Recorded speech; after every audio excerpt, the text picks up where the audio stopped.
Hey, real quick before we dive in. If you're a woman in midlife who's tired of the cliches and ready to live out loud, we're glad you're here. Because you are definitely in the right place. We're not here to age gracefully. We're here to age boldly.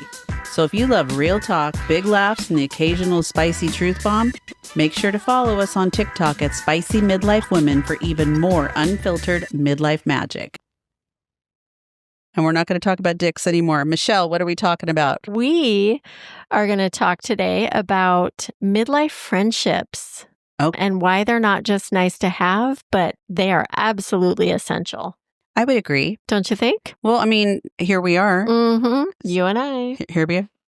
It's very platonic, just FYI.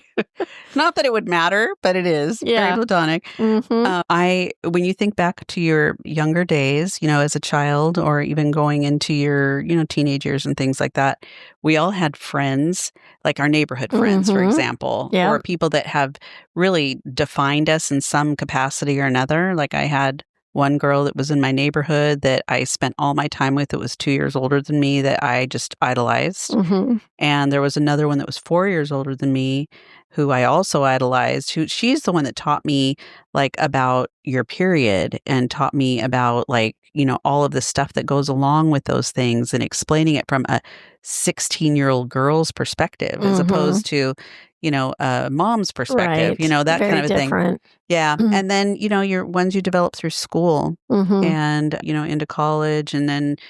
Isn't it? I mean, because just when you say the ones you develop in school, I have a handful that at the time you think they are lifers. Yeah. Right? Don't know what you'd do without them. They're like your very best friend, the be all end all, tell everything to. And then when you graduate from high school and you're starting to do all the different things, it's like a whole other phase, right? Yeah. No, that's very true. Yeah. I had a couple of Mary was obviously my bestie all through when I was 13 on, but there was a period of time when we were seniors where we didn't speak. We got in a fight about something. Yeah. Or maybe it was junior year. I don't remember. It doesn't matter. But I moved out of our locker. Oh. Moved in with one of the wrestlers who's a good friend of mine still to this day. But I guess my point is, and then, you pick up where you left off. So during that period of time, it's like I developed other friendships. There was a couple girls that I spent so much time with. We were very, very close. And then after we graduated, I was in their weddings. And, and then you kind of get into, you get into the, early teenage year or early 20s or whatever. Young adults. Yeah. And then people are having babies and then you just kind of lose track of each other. Yeah. That happens, with a lot of our friendships because we put obviously our families first. Sure. It's kind of like when people are dating and they're, not seriously in a relationship and then all of a sudden they are and then you don't see them anymore. Well, and then fast forward to what we're talking about here today and what's happening in midlife. Yeah. Okay. It's this empty nest thing that starts going on and careers change. We've experienced that. You're married and you look at your person and go, holy shit, now what am I going to do with them? Well, and you have parents and they're starting to age. As women, we go through the whole, menopause situation and perimenopause, and that's a whole thing. Okay. So I forgot. What is it? No, oh, please. I'm just joking because being in menopause hit it. So just based on those things, midlife can seem, I think, for women very isolating. Yeah, you're running a lot of parallel lines, with there's not a lot of overlapping. In my mind, a lot of us, what we're doing is we have our eye on the prize. You're kind of like a racehorse, right? You're coming out the gate and you're just focused on the end. And it's like there's all this stuff that happens in the middle. Yeah. But it's like you're going over the hurdles. Well, we're raised to do that. Raised to do it all. Right. We can do it all. It's that superwoman syndrome, which I don't know if, I feel generationally, that is definitely the way we were raised. Yeah. And now you're starting to see people that are younger than us, in their, early 50s, maybe in their 40s, that are looking at it totally different. Yeah. Because they have, the relationships are different too. They're not so patriarchal. The relationships are maybe more leveled out where we've got partners that are, sharing responsibilities in a different way. But whether we agree or not, I don't know. But I still think even in spite of all that, women have a tendency to kind of take on more. If you're working full time, you're also the one that's handling a lot of the stuff with the kids. You know when their doctor's appointments are. You know what clothes they wear. You know what I mean? It's like you just know more. That's all part of being a mom. Yeah. And in my mind, as I think about it, it's like you want to be a good mom, right? You want to be attentive and be there for your children. And sometimes the friendships that you have made go by the wayside a little bit because they're doing the same thing. But what I've noticed with friendships is if you take and compare them side by side, say, for example, to a romantic relationships, in my opinion, need constant nurturing, constant communication. It's a different type of relationship, but it needs constant. Whereas with friendships, there are friends that you have friendships you've developed with people that you have known for years, but maybe haven't seen in 5 years. And you can literally pick up where you left off. Yeah. Because the expectations of those friendships are going to be different than, say, of a romantic relationship. So like my friend who lives in Idaho, I mean, we've known each other since we were 21 years old. I hadn't seen her in almost 10 years. And she, we kind of reconnected in person and, have seen a lot of each other since then. But there was no ill will. There was no malice. I wasn't upset with her. She wasn't upset with me. Life just was lifing, so we'd call and talk to each other and things like that. But there wasn't time to do much else. Yeah. And it was fine. Well, and I think because it's like that for the others that we're friends with, there's that understanding. And that's why you're able to, do that. I have friends like that too. Yeah. It's like we just pick up where we left off. Like to your point, life gets real lifey and we're all just doing our own things. And then when we talk, we just like catch up and it's all good. I think part of that though is when you get to midlife, you've kind of come through a lot of things and you're not you're not putting up with bullshit anymore. Right. And so I think that those friendships tend to be more intentional. Any new friendships that you bring on. Yes. Very intentional if they happen. And there's a sense of, I don't know, there's less drama, if you will. Typically.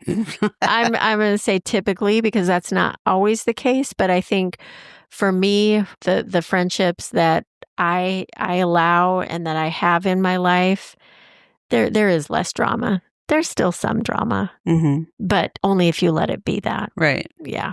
So no, I think with friendships in midlife, or as we've gotten older, I'm obviously very particular about who I invest my time in because you don't have a lot of time to invest. I mean, even like making new friends and things when, we were in our 30s or stuff, it was a lot of the times it ended up being people that I worked with because I spent so much time around work that you had that commonality, your kids in common, you had your work in common, that sort of thing. And, developing friendships outside of that would have been maybe, from your church or maybe from, the grade school or what have you. But, though I look at those friendships now, some of those that I had developed like through my work, and I'm still really pretty good friends with maybe a couple of them.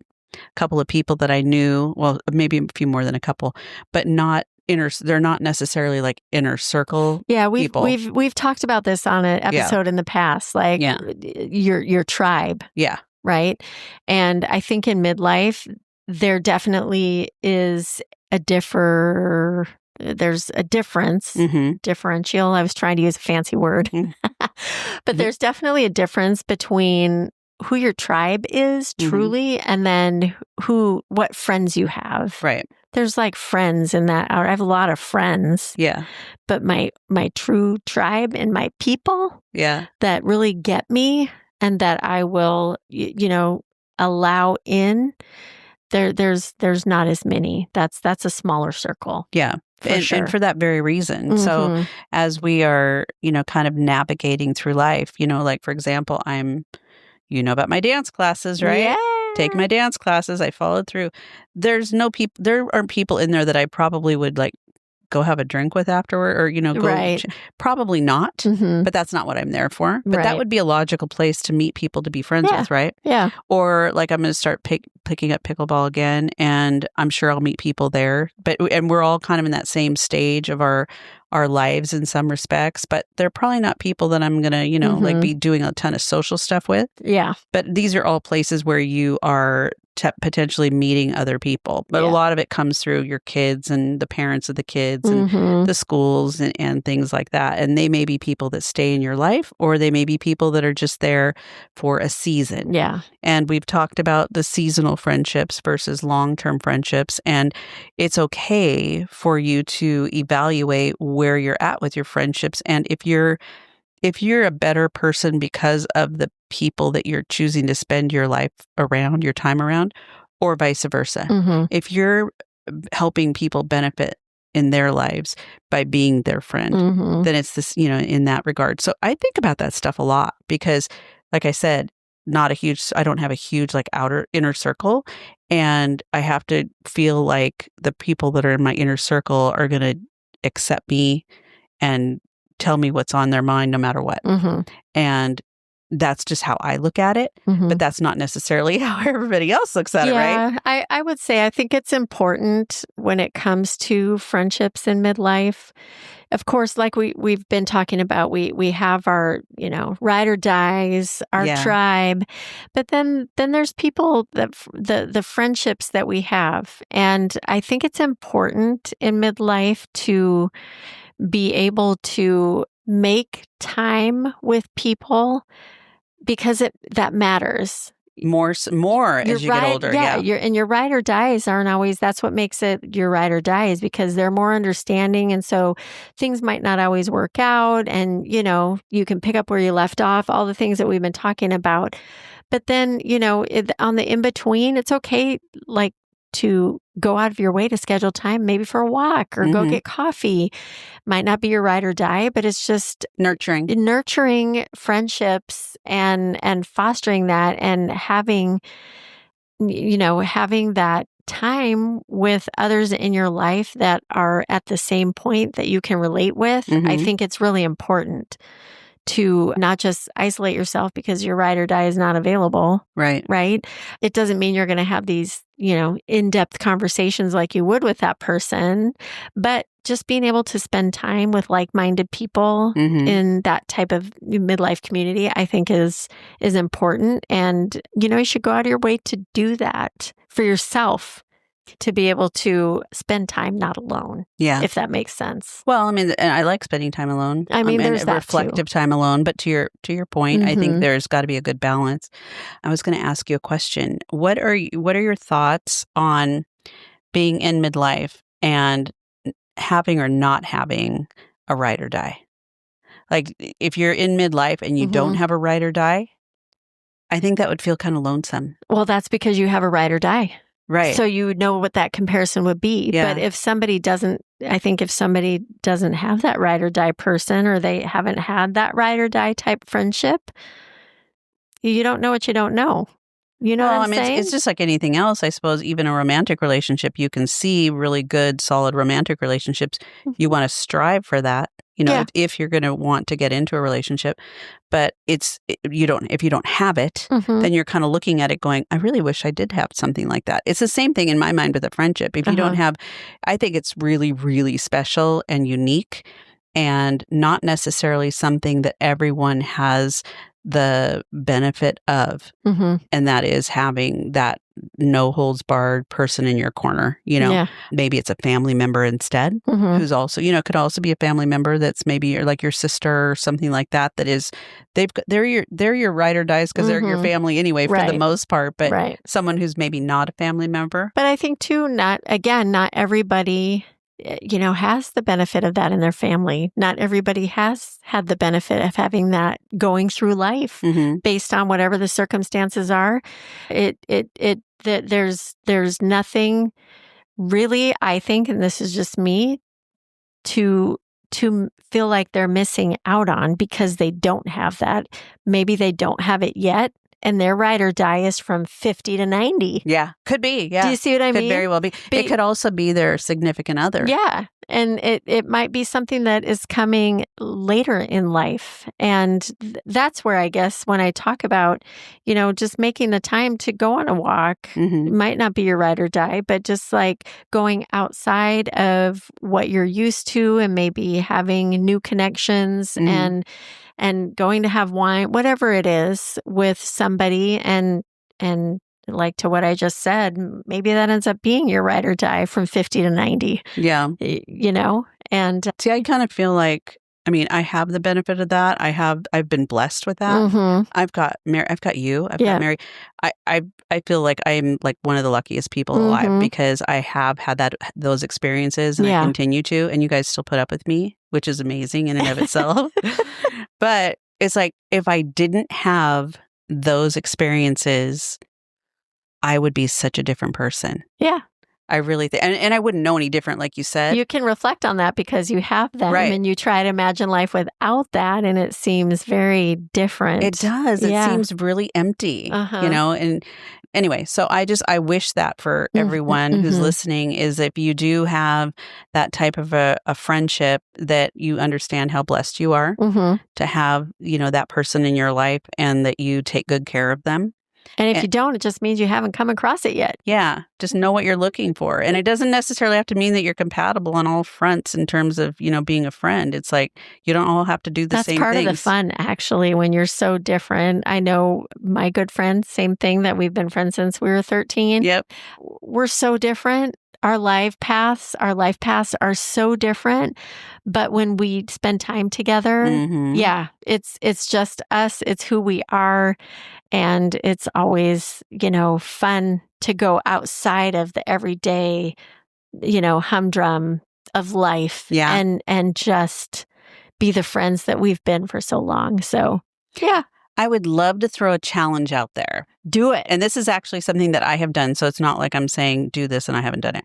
And I haven't done it recently. I just actually grabbed something today to work on it. But I think it's a wonderful thing if you're able to take a little bit of time out of your week.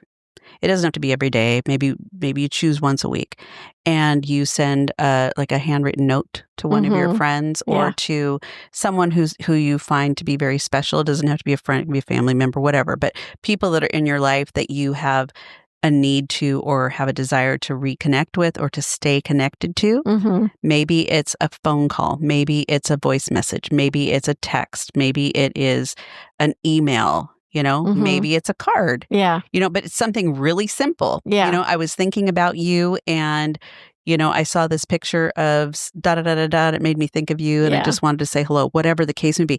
Having people reach out and tell you that they were thinking about you is the best feeling ever. It means a lot. Yeah. And it also shows that you are taking and putting them in your priority as, in your thoughts as a priority.